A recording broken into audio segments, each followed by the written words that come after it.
i-continue po natin uli ang pagbibideo. Ito. Yan. Siguro pechay. Bumili ako ng pechay. Nawala yung pechay. Nawala yung pechay. Gusto ko pa naman ng pechay. Tapos ito po ay watermelon daw. Watermelon. Maliit pa siya. Ito po yung kanyang drawing. Ayun. Ito yung kanyang, ayan. Ay, bakit mali? Hindi at yan. Watermelon. Watermelon po yan. Nandun daw po yung yung okra. Meron din po akong okra, sitaw. Assorted po yung kanin, assorted. Pero hindi po siya rumble. Hiwa-hiwalay po. Ito yan. Watermelon.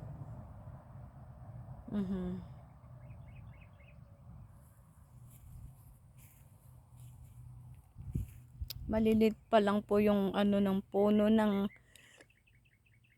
kamatis, pero sangkatutak na po yung bulaklak niya. Ibig sabihin magbubunga na siya. Yung iba namunga na po yung kamatis at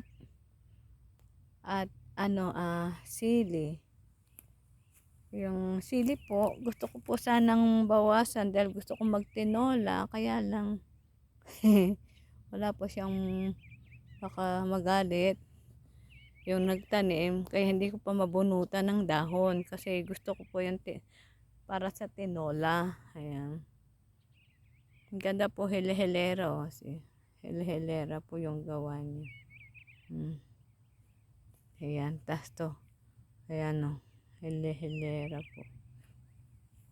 Karamihan po kamatis at sili, saka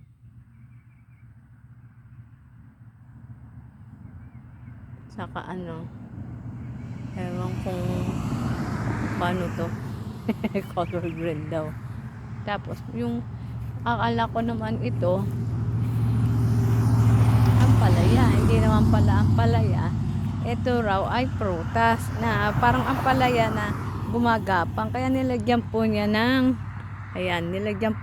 bakod para kung sakaling gagapang siya. Ayan katulad po niya nag-i-start na pong gumapang. Ayan prutas po yan hindi ko alam kung anong klaseng prutas yan.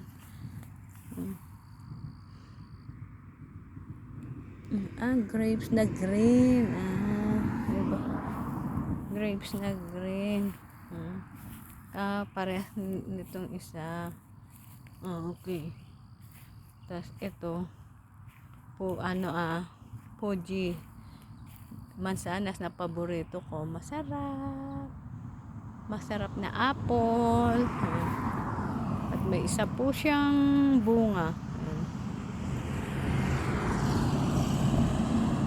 Apple. Balik po yung apple namin dalawang puno. Ayan. Dalawang puno po siya. Ayan. Pero yung pong may bunga na malaki ng konti, yan po yung unang binili namin sa Georgia pa bago kami lumipat dito.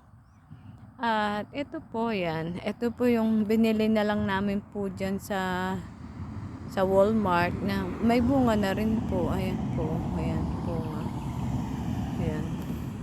Hindi po siya Fuji. Ano bang pangalan niya? Honey grapes na apple.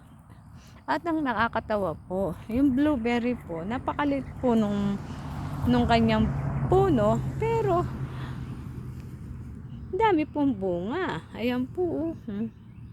Ang liit po niya.